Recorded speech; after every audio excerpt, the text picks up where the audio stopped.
बिस्मिल्लाहिर्रहमानिर्रहीम अस्सलाम वालेकुम। कैसे हैं आप लोग? आप देख रहे हैं डॉक्टर अख्तर अली ऑफिशियल और मैं हूं आपका होस्ट डॉक्टर अख्तर। नाज़रीन, आज के इस व्लॉग में एक बड़ी ही कॉमन कंडीशंस जो हमारे एल्डर्स में मतलब थोड़े से 40-50 प्लस लोगों में पाई जा रही है और स्पेशली साउथ ईस्ट एशिया और पाकिस्तान में, वो है यूरिक एसिड की बीमारी। यूरिक एसिड लेवल्स का हाई हो जाना पाकिस्तान, इंडिया और अगर आप मतलब वेस्ट की बात करें तो हर एक जगह पे ना ये एक ऐसी बीमारी है जिसने प्रिवेल किया हुआ है और लोगों को जो है ना वो तकलीफ़ पहुंचा रही है। तो आज के व्लॉग में कि यूरिक एसिड होता क्या है और ये क्यों इसका लेवल हाई होता है ब्लड में, उस पे बात करेंगे हम। तो सबसे पहले तो ये आप जान लें कि जो यूरिक एसिड है ये एक वेस्ट प्रोडक्ट है। मतलब जो आपके किडनीज़ प्रोसेस करते हैं, वो पेशाब बनाते हैं, उसमें आपके खाने में मौजूद ये कुछ वेस्ट प्रोडक्ट्स हैं जो हमारे जिस्म से निकलती हैं, तो उनमें से यूरिक एसिड एक है। इसका आपके जिस्म में कोई फ़ंक्शन नहीं है, ये एक फ़ालतू चीज़ है जिसको आपके गुर्दे निकालते हैं। यूरिक एसिड बनता कहाँ से है? बेसिक क्वेश्चन ये है। तो सबसे पहले तो आप ये देख लें कि कुछ ऑर्गेनिक कंपाउंड्स होते हैं जिनको प्यूरिन्स कहते हैं। अब वो जो ऑर्गेनिक कंपाउंड्स हैं वो या तो हम बाहर डाइट में से लेते हैं या फिर ये है कि हमारा जिस्म उनको प्रोसेस करता है, पैदा करता है। 2 चीज़ें होती हैं ना कि एक चीज़ या तो हम बाहर से लें या हमारा जिस्म बनाए। तो वो प्यूरिन्स वो इस तरह की चीज़ें हैं कि या तो हम उसको डाइट में लेते हैं या हमारा जिस्म उनको पैदा करता है। उनका काम क्या होता है? उनका बेसिकली जो काम होता है ना वो आपके एडेनोसिन ट्राइफॉस्फेट, आपका जो बेसिक जो आपके कंपाउंड्स है ना एनर्जी प्रोवाइडिंग कंपाउंड, वो वाले होते हैं। फिर आपका जो डीएनए है, आपका आरएनए है, बेसिक जो आपकी जेनेटिक्स बना रहे हैं उसका कंपोनेंट होता है। तो अब ज़ाहिर है जो चीज़ पैदा हुई है उसको निकलना भी है जिस्म से। तो जब प्यूरिन्स है ना, जब इनकी डिग्रेडेशन होती है ना, या इनकी प्रोसेस होती है, तो उनकी ब्रेक डाउन से फिर यूरिक एसिड बनता है। और भी फालतू मादे बनते हैं लेकिन यूरिक एसिड जो है ना वो प्यूरिन्स के टूटने से एक ऐसी चीज़ है कि जो मर्ज़ वजूद में आती है। अब यूरिक एसिड का हमारे जिस्म में कोई काम नहीं है, उसको निकलना है। तो क्या होता है कि गुर्दे उसको प्रोसेस करते हैं, फ़िल्टर करते हैं यूरिन के थ्रू और वो हमारे जिस्म से निकल जाता है। अगर तो जो प्यूरिन्स टूट रही हैं, उनका मेटाबॉलिज़्म हो रहा है और जो यूरिक एसिड लेवल है वो नॉर्मली आपके गुर्दे प्रोसेस कर रहे हैं और वहाँ से निकलता जा रहा है, तो तब तो चीज़ें ठीक रहती हैं। लेकिन अगर हम वो प्यूरिन्स जो हैं वो डाइट में हाई लेना शुरू कर दें, हमारे जिस्म में ज़्यादा पैदा होने शुरू हो जाएँ, या फिर एक तीसरी कंडीशन होती है कि गुर्दे जो है ना उस यूरिक एसिड को कम निकालना शुरू कर दें, तो फिर जो उसके लेवल्स हैं ना यूरिक एसिड के वो हमारे ब्लड में बढ़ना शुरू हो जाते हैं, ठीक है? जिसको मेडिकली हाइपर यूरिसीमिया कहते हैं, या सादा लफ्ज़ों में जी आपका यूरिक एसिड लेवल आपके ब्लड में बढ़ गया है। नॉर्मल यूरिक एसिड लेवल वो होता कितना है? तो अगर फीमेल्स की बात करें, औरतों की बात करें, तो 3.4 से जो 6 mg पर डीएल मिलीग्राम डेसीलीटर है, ये फीमेल्स में होता है नॉर्मल इसकी वैल्यू। और अगर मेल्स की बात करें, मर्दों की बात करें, अडल्ट एक मेल में, तो वो 4 तकरीबन 4 mg पर डीएल से 7 mg 7 मिलीग्राम पर डेसीलीटर तक उसकी जो है ना वो नॉर्मल वैल्यूज़ होती हैं। अगर तो औरतों में 6 mg पर डीएल से ज़्यादा होना शुरू हो जाए या मर्दों में 7 mg पर डीएल से ज़्यादा होना शुरू हो जाए, तो हम उसको हाइपर यूरिसीमिया कहते हैं कि जी आपका यूरिक एसिड लेवल बढ़ गया है। बात वही है कि या तो हम डाइट हाई यूरिक एसिड वाली ले रहे हैं या फिर हमारे जो गुर्दे हैं ना वो पूरा यूरिक एसिड एक्सक्रीट नहीं कर रहे, तो अल्टीमेटली रिज़ल्ट क्या होता है कि यूरिक एसिड लेवल खून में बढ़ना शुरू हो जाता है। तो ये बेसिक एक मतलब उसके नीचे पीछे एक मैकेनिज़्म है कि यूरिक एसिड लेवल हाई क्यों होता है।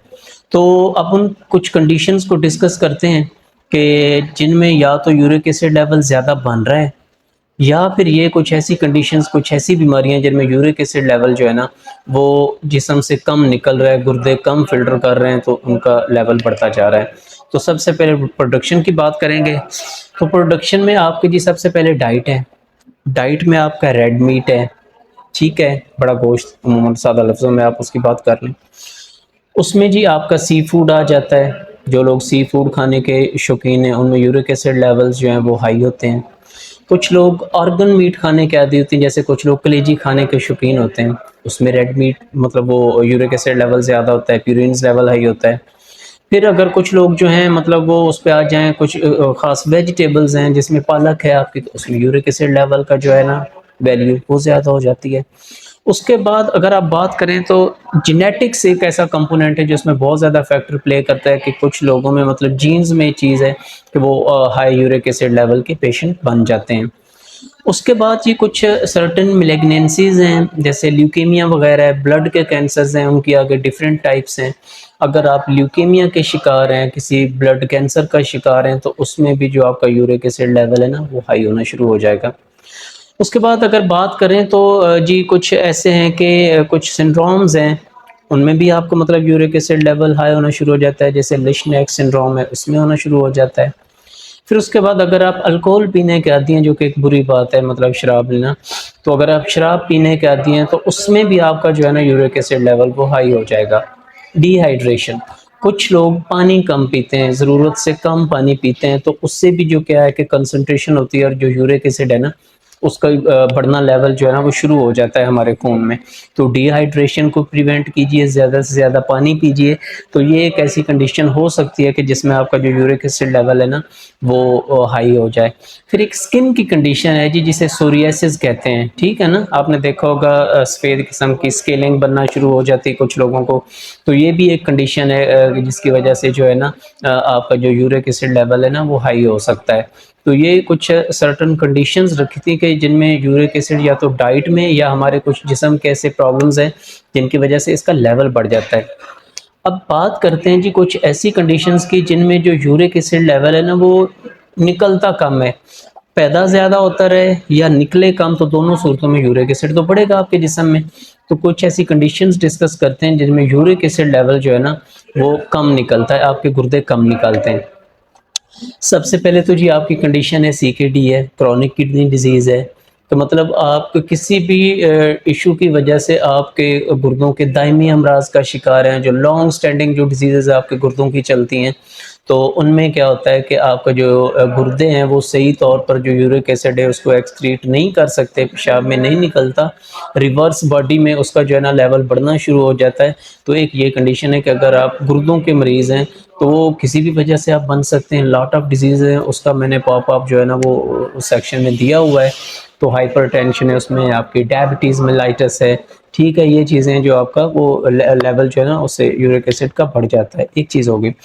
उसके बाद जी अगर आप कुछ सर्टेन मेडिकेशंस यूज़ कर रहे हैं, जैसे कुछ ऐसी अद्वियात हैं जैसे कि डायूरेटिक्स हैं, पेशाब आवर अद्वियात हैं, कुछ लोग होते हैं दिल के मरीज़ होते हैं, जिगर के मरीज़ होते हैं, गुर्दों के मरीज़ होते हैं, तो उनके जिस्म में ना फ्लूइड एक्यूमुलेट करना शुरू कर देता है, बढ़ना शुरू कर देता है, तो एक्सेस पानी को निकालने के लिए डॉक्टर्स आपको डायूरेटिक्स देते हैं, तो देने भी ज़रूरी होते हैं। तो जब आप एक्सेसिव डायूरेटिक्स लेते हैं तो डायूरेटिक्स लेने की वजह से भी जो है ना उसके पीछे मैकेनिक्स पड़ी हुई हैं, तो फिर वो ना आपका जो यूरिक एसिड लेवल है वो हाई होना शुरू हो जाता है, एक ये चीज़ हो गई। उसके बाद जी अगर आप बात करें तो अगर आप हाइपरटेंशन के पेशेंट हैं, आपको पुरानी ब्लड प्रेशर जो बढ़ना है उसकी बीमारी है, ब्लड प्रेशर आपका रूटीनली हाई रह रहा है, तो ये भी एक कंट्रीब्यूटिंग फैक्टर हो सकता है, एक वजह हो सकती है आपके यूरिक एसिड लेवल के हाई होने में। तो जो ब्लड प्रेशर के पेशेंट्स हैं, हाई ब्लड प्रेशर के, वो अपना यूरिक एसिड लेवल कंटिन्यूअसली चेक करवाते रहा करें। अच्छा जी, बात करते हैं कुछ पॉइज़निंग की, तो लेड पॉइज़निंग एक ऐसी कंडीशन है जिसमें क्या होता है कि जब आपकी लेड एक्यूमुलेशन होती है तो वो आपका जो यूरिक एसिड लेवल है वो बढ़ना शुरू हो जाता है। बेसिकली लेड पॉइज़निंग भी आपके किडनीज़ को डैमेज करती है, तो एक इनडायरेक्टली उसका उसके साथ एक रिलेशन है। जेनेटिक्स पैदा करने में भी, और कुछ लोग जीनियाती तौर पर उनमें एक इशू होता है कि जो उनका यूरिक एसिड लेवल है ना वो कम एक्सक्रीट होता है, कम प्रोसेस होता है, कम निकलता है जिस्म से, और जब पेशाब के थ्रू जो यूरिक एसिड कम निकलेगा तो फिर क्या है कि उसका लेवल हमारे जिस्म में बढ़ना शुरू हो जाएगा। तो उसकी वजह से भी जेनेटिकली या कोई और फैक्टर नहीं भी है तो जीनियाती तौर पर कुछ लोग जो है ना वो हाई यूरिक एसिड के पेशेंट बन सकते हैं। फिर कुछ मेटाबॉलिक सिंड्रोम्स है जी, डायबिटीज़ मेलाइटस है, उसकी वजह से भी जो क्रॉनिक किडनी डिजीज़ होती है, और अगेन जो आपका जो यूरिक एसिड लेवल है ना वो बढ़ जाता है, ठीक हो गया।